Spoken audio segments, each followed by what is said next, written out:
ओम गुरुर्ब्रह्मा गुरुर्विष्णु गुरुरेव महेश्वरः गुरुः साक्षात् परं ब्रह्म तस्मै श्री गुरुवे नमः।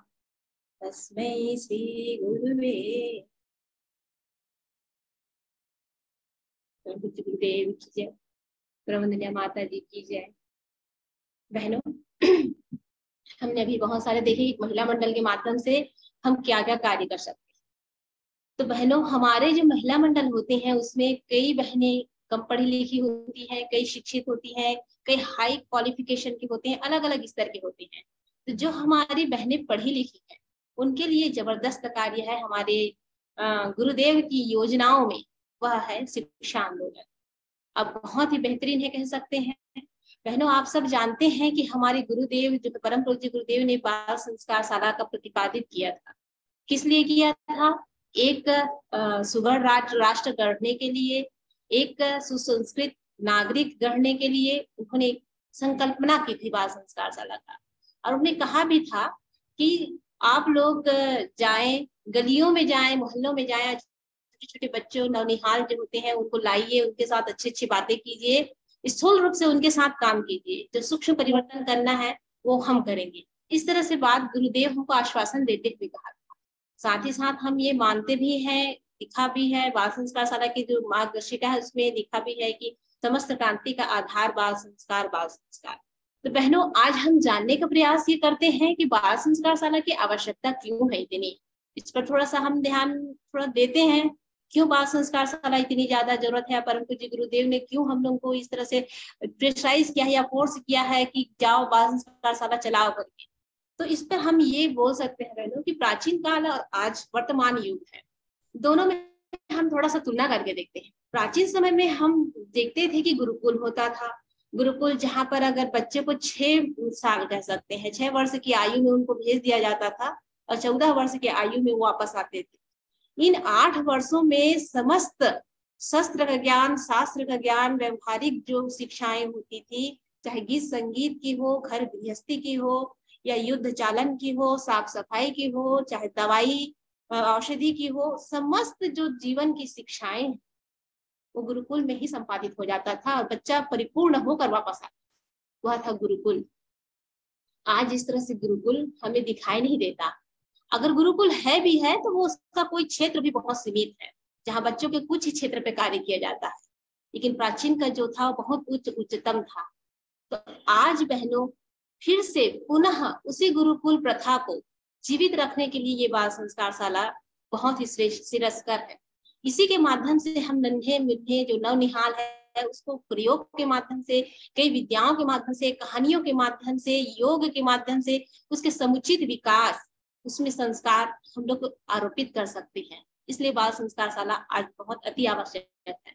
प्राचीन काल में बहनों होता था कि एक संयुक्त परिवार होते थे। आप लोग जानते हैं इसको, सब हम जानते हैं। संयुक्त परिवार, एक परिवार में दादा दादी, माता पिता, चाचा चाची, बुआ, भैया दीदी आदि आदि बहुत लोग होते थे। इससे क्या होता था कि बच्चों को व्यवहारिक ज्ञान परिवार में ही प्राप्त हो जाता था। घर में बड़ों के सहयोग भी करते थे, बड़ों को सम्मान करते थे, छोटों को प्यार करते थे, एक साथ भोजन करते थे, एक साथ पूजन करते थे। ये सारी चीजें घर में ही उनको प्राप्त हो जाता था। लेकिन आज के परिप्रेक्ष्य में हम देखें तो क्या है, आज के परिप्रेक्ष्य में केवल एकल परिवार देखने को मिलता है। हम दो हमारे दो, अब क्या हो गया है, हम दो हमारे एक हो गया है। इस स्थिति में हम विचार कर सकते हैं कि आज हमारे नवनिहालों की स्थिति क्या बनेगी। और आजकल तो जानते हैं बहनों कि क्या होता है, पति पत्नी दोनों के दोनों जॉब में होते हैं और दोनों के दोनों चले गए तो उस बच्चे का क्या होगा, या तो आया देखेगी या तो मोबाइल देखेगा। कंडीशन ये है। तो मोबाइल देखेगा तो सोचिए, आया भी देखेगी तो कोई अच्छी स्थिति नहीं होगी और मोबाइल का तो फिर जवाब नहीं है। तो बच्चे आज मोबाइल और टीवी, ये दो ऐसे रोबोट के चक्कर में फंस गए हैं और उनका जीवन गर्त की ओर जा रहा है। बच्चा क्या सोच रहा है, क्या समझ रहा है, कहाँ जा रहा है, माता पिता को खबर भी नहीं है। और देखते देखते वो कहीं ना कहीं आपराधिक दुनिया में कदम रख लेता है। इसलिए बच्चों को सही दिशा देने के लिए बाल संस्कार बहुत आवश्यक। पहले की बात करते हैं बहनों, जैसे कि गुरु होते थे। अगर गुरुकुल की बात ना करें तो कोई आश्रम में ही कुछ देने के लिए गुरु के पास अगर भेजते थे तो गुरु की भूमिका को देखिएगा। प्राचीन समय के जो गुरु होते थे उनकी वेशभूषा, उनके व्यक्तित्व कुछ इस तरह से होता था कि जब कोई हम जाते थे, चाहे बच्चे ही जाए या बड़े जाए, चाहे माता पिता जाए या समाज की कोई भी व्यक्तित्व जाए, वहां पर जाने से हमारा सर अपने आप झुक जाता था कि ये गुरुदेव है। उनका व्यक्तित्व होता था भाई उस समय, तो वो चीज आकर्षित करता था उसे। आज का देखिए गुरु, आज हमको ऐसा कोई गुरु दिखाई देता है क्या? आज तो शिक्षक है केवल, जो शिक्षा एक व्यवसायिक रूप ले चुका है और गुरु की जगह शिक्षक। और शिक्षक की वेशभूषा व्यक्तित्व की बात करें तो फिर तो जवाब ही नहीं है, जितना भी बात करेंगे कम ही हो जाएगा, है ना। हमारे जो गुरुजी हैं वो जींस शर्ट पहन कर आ रहे हैं। देखिए बच्चे जो है वो व्यक्तित्व से ज्यादा जो बाह्य व्यक्तित्व है कि क्या पहनावा है, क्या वेशभूषा है, उससे पहले सीखते हैं। तो हमारे जो आज के शिक्षक हैं वो जींस टॉप पहन कर आ रहे हैं, तो प्रथम तो शिक्षा बच्चों को वही मिल जाता है, ये हमारे शिक्षक किस तरह से आए हैं। द्वितीय है कि अगर हमारे शिक्षक महोदय अगर पान मसाला खा रहे हो, पान चबा रहे हो, तो फिर और क्या कहने। तो बताइए आज के बच्चे क्या सीख पाएंगे, क्या संस्कार सीख पाएंगे। और हमारे शिक्षिका बहनों की बात ही छोड़िए, है ना, स्कूल में ही शुरू हो जाती है, साड़ियों की बातें चालू हो जाती हैं। सारे जो उनके सिर से पांव तक सब एकदम मैचिंग ड्रेसेस होते हैं। बच्चे शिक्षिका को देखेंगे, उनसे उनकी बातों को सुनेंगे। तो ये सारी बातें आज वर्तमान में हो रही है, इसलिए बाल संस्कार शाला की आवश्यकता है। उनको बच्चों को हम कैसे सिखाएंगे। इसके साथ साथ आज शिक्षा जगत क्या है, एक पाठ्यक्रम में बंधा हुआ है, उस पाठ्यक्रम से बाहर वो लोग पढ़ा नहीं पाते हैं। जो बच्चों को एक रोबोट की तरह बना दिया है, रटने की दुनिया में ले गया है। बच्चे उसको सीखे तो सीखे, ना सीखे तो ना सीखे। इस तरह से रुचि है तो सीखेंगे, नहीं रुचि है तो नहीं सीखेंगे। तो बाकी जो व्यवहारिक बातें आखिर सिखाएगा कौन? तो उसके लिए बाल संस्कार शाला अति आवश्यक है। पहले के समय में कहते हैं कि माता निर्माता भवती, ये आप हम सब बोलते हैं। पहले माँ जो होती थी, अभी भी है कि माँ को हम प्रथम गुरु ही मानते हैं। पहले माता जी क्या है कि उसी से सीख जाते थे, अच्छा बुरा क्या है, सच झूठ क्या है, सारी चीज बच्चे माता से सीख जाते थे। इतने महान महान माता जी हैं जिनके छाया में हमारे महान महान जो पुत्र हुए और एक हमारे भारत के कह सकते हैं महान व्यक्तित्व में शुमार होते हैं। तो ये सब माताओं ने गढ़ा है। आज हम ऐसे माताओं की कल्पना भी नहीं कर सकते। आज हमारी माता वो प्राचीन आध्यात्मिक कथा सुनाएंगी क्या? बिल्कुल नहीं। आज की माताएं जो टीवी में सीरियल देख रही हैं, फिल्म देख रही हैं, उनकी कथा सुना देंगी। बाजार में क्या हो रहा है उनको बता देंगी, राजनीति में क्या हो रहा है उनको बता देंगी। बच्चा क्या सीख पाएगा बताइए। तो ये सब बातें हैं बहनों, इस कारण आज बाल संस्कार शाला अति अनिवार्य है कि बच्चा सीखेगा कहाँ से। लगता तो है ये सामान्य बातें लगती हैं, लेकिन ये बहुत पीड़ादायक बात है, बहुत पीड़ादायक कि आज हमारे नवनिहाल जा कहाँ रहे हैं। कितना आसान होता है कहना कि बच्चे बिगड़ रहे हैं, बिगड़ रहे हैं, बिगड़ रहे हैं। आखिर बिगाड़ कौन रहा है? इसमें हम शिक्षकों की भी भूमिका है बिगाड़ने में, हम माताओं की भी भूमिका है, हमारे पर्यावरण जो आसपास वातावरण है यह भी बहुत महत्वपूर्ण है उनको बिगाड़ने में। तो इनको फिर से हम सुघड़ बनाएं, फिर से सजाएं, उनको फिर से लाएं। और हमारे गुरुदेव की जो परिकल्पना है कि एक श्रेष्ठ नागरिक गढ़ना है करके, उस परिकल्पना को सत्य करके हम बताएं। तो आखिर हम बाल संस्कार शाला को कैसे चलाएंगे? आइए इस पर थोड़ा सा देखते हैं बहनों। बाल संस्कार शाला चलाना बहुत कठिन नहीं होता है, बहुत आसान होता है। बस संकल्प शक्ति की बात है, बाकी बहुत आसान होता है। सर्वप्रथम बहनों, इसमें हमारी बहनों की आवश्यकता होती है। देखिए भाइयों की भी आवश्यकता होती है, बहनों की भी आवश्यकता होती है। लेकिन बहनों की बात इसलिए कहा जा रहा है क्योंकि हम महिला मंडल के बहनों के साथ बैठे हैं। एक दूसरी बात यह होती है कि हमारे जो बहनें होती है ना, उसमें ना वात्सल्यता होती है, ममता होती है, सहृदयता होती है, और बच्चे अपने आप खींचे चले आते हैं। इस ममता का जो गुण है, क्वालिटी है, वो बच्चों को खींच के रख लेती है। और यही कारण है, आपने विद्यालयों में भी देखे होंगे कि जो हमारी महिला शिक्षिका होती है ना, बहनें होती हैं, उनसे बच्चे ज्यादा जुड़े हुए होते हैं। खासकर प्राथमिक शाला में बहुत बड़े प्यार से उनके साथ जुड़े होते हैं, और जो शिक्षक होते हैं उनके साथ नहीं जुड़ते हैं। कारण यही है कि उसमें तो ममता की क्वालिटी है अंदर में। इसलिए बाल संस्कार शाला को जो सबसे ज्यादा सफलतम रूप में चला सकती है वो हमारी महिला शक्ति ही चला सकती है। भाइयों की अपेक्षा बहनों में ज्यादा पावर होता है। क्या करेंगे इसके लिए? 10वीं 12वीं पढ़े बस चाहिए, हमारी बहनें चाहिए 2 या 3 बहनें, 3 बहनें चाहिए। 2 में थोड़ा काम नहीं चलता है, कम से कम 3 बहनें होने चाहिए। सप्ताह में कोई एक दिन हम चयन कर लें, छुट्टी का दिन रविवार सबसे बेस्ट होता है, उसमें 2-3 घंटा का समय निकालें, रविवार का दिन रहेंगे। और बच्चे की आयु क्या हो सकती है? बच्चे की आयु हो सकती है 9 से 13। है ना, 9 वर्ष से लेकर 13, जो एकदम कह सकते हैं बहुत अच्छी आयु है। ये इसमें बच्चे सीखते हैं। दूसरे छोटे बच्चे होते हैं वो तो सुनने के पक्ष में नहीं रहते हैं, तो 9 से 13 जो होते हैं वो सुनने के पक्ष में रहेंगे। ये आयु के बच्चे हमको कम से कम 20, 25, 30 तक के बच्चों को पंजीयन करना है, उनको ढूंढना है, घरों घर जाना है, घर जाकर उनके माता पिता को भी समझाना है कि बाल संस्कार आखिर है क्या, इसमें हम सिखाएंगे क्या। यह संपर्क करके उनका नाम लिखेंगे, उसके साथ साथ उनके जन्म दिवस भी लिखेंगे, अभिभावक का नाम भी लिखेंगे। ये इस तरह से हम उसको पंजीयन करेंगे। पंजीयन करने के पश्चात एक स्थान का चयन करेंगे जहां पर हम बाल संस्कार शाला चला सके। कोई बढ़िया शांत जगह हो, स्वच्छ जगह हो, साफ जगह हो, जहां पर बच्चों को खेलने के लिए थोड़ा सा खुला हवादार भी जगह हो, बंद ना हो, ताकि बच्चों को कोई परेशानी ना हो। पानी की भी वहां पर सुविधाएं हो, वॉशरूम वगैरह जाने की भी सुविधाएं हो, छोटे बच्चों के लिए बहुत आवश्यक है। इस तरह से हम एक जगह का चयन करें। और इसके साथ साथ एक अच्छा व्यवस्था बनाने की, आप ब्लैक बोर्ड वगैरह रख लीजिए बच्चों को समझाने के लिए, है ना। और एक देव स्थान भी बना सकते हैं, जैसे भारत माता को आप रख सकते हैं, ताकि बच्चों को भारत माता की जय करके शुरुआत करें। इसको कहते हैं सद्भावना का प्रतीक। इस तरह से हमको चाहिए बहनों। और ये छोटी छोटी बातों को लेकर जब हम 25, 20, 30 बच्चों को लेकर हमारी बहनें जुड़ती हैं, बाल संस्कार शाला इस तरह साप्ताहिक चलाना शुरू करती हैं, धीरे धीरे उस बच्चों में जो संस्कार है कम होता जाता है, और धीरे धीरे उसमें संस्कार आरोपित करते जाती हैं। खेल खेल में, योग के माध्यम से, कहानियों के माध्यम से, प्रयोग के माध्यम से उनके बच्चों के शारीरिक, मानसिक, बौद्धिक, आध्यात्मिक विकास करती करती हमारी बहनें चली जाती हैं। तो इस तरह से बाल संस्कार हम चला सकते हैं। 3 बहनें इसलिए क्योंकि अगर किसी बहन को आवश्यकता है, किसी कोई कार्य आ गया, आवश्यक काम आ गया, तो एक बहन कहीं जाएंगी तो 2 बहन वहां पर संभालेंगी। इसलिए हमेशा हमको 3 बहनों का ही इसमें ग्रुप बनाना चाहिए।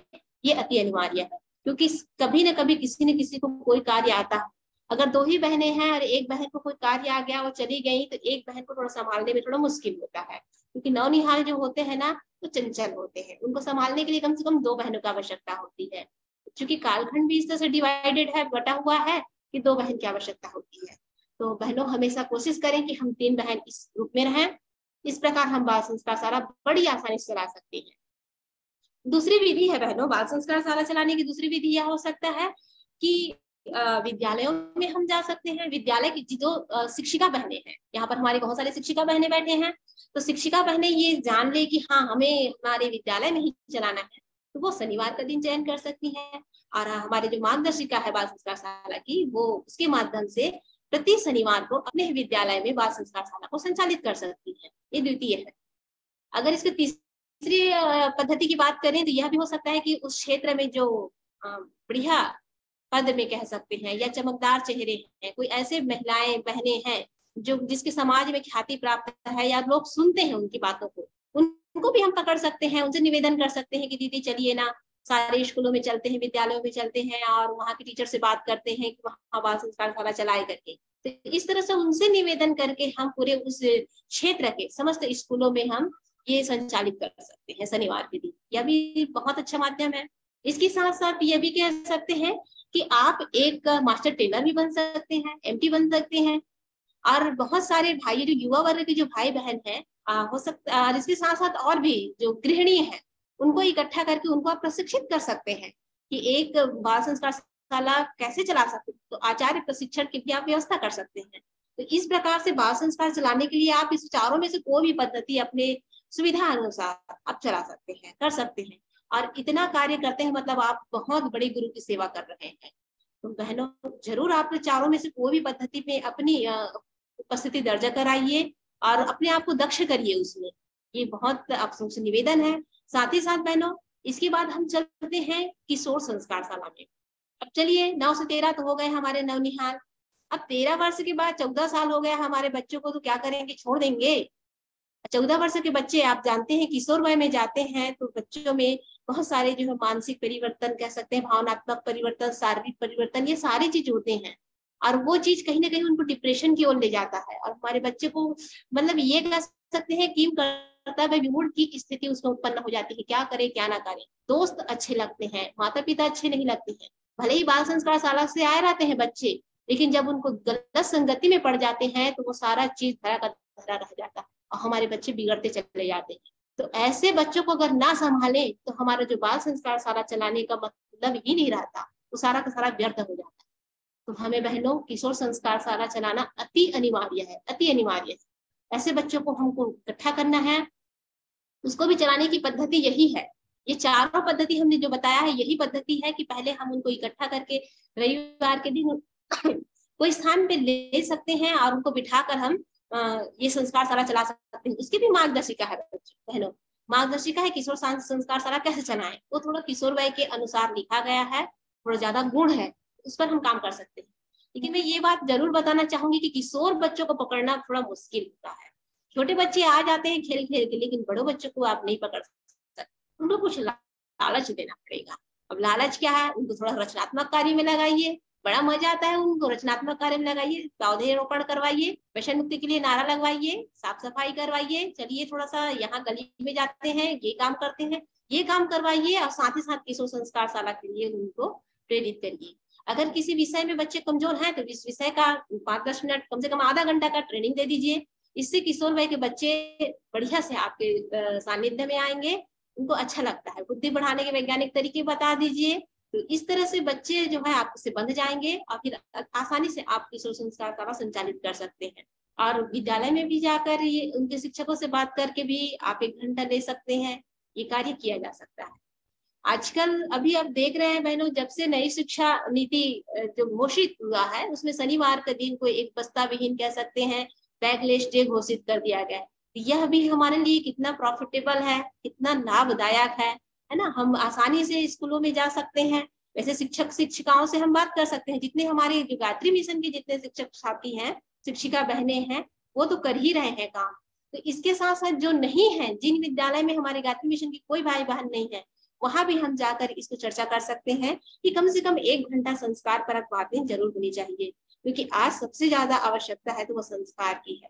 भले ही ये दुनिया आगे बढ़ रही है, विश्व विकास की ओर जा रहा है, लेकिन आधुनिकता की ओर बढ़ रही है, लेकिन संस्कार दिन ब दिन कमी हो रही है, इसी चीज की आवश्यकता है। हर घर में आप जाकर पूछिए, सबकी पीड़ा यही है कि हमारे बच्चों में संस्कार नहीं है। वो कहाँ से आएगा भाई, बाजार में आता तो हम खरीद लेते, तो बाजार में मिलता नहीं है ना। और मम्मी पापा भी, उनके पास भी नहीं है, तो देंगे कहाँ से देंगे, इसको विद्यालय में ही दे सकते हैं। इसके लिए माता पिता भी बहुत अच्छे से सहमति देते हैं अपना, और शिक्षक बंधु लोग भी बहुत अच्छे से सहमति देते हैं कि आइए आइए हमारे बच्चों को सुधार दीजिए। तो ये काम हम बड़े आसानी से कर सकते हैं। जो ये बैगलेस जो डे है बहनों, इसमें हम बढ़िया से, बहुत बढ़िया से हम अपने बाल संस्कार शाला, किशोर संस्कार शाला, मतलब संस्कार देने की ये प्रक्रिया है, इसको बखूबी हम संचालित कर सकते हैं।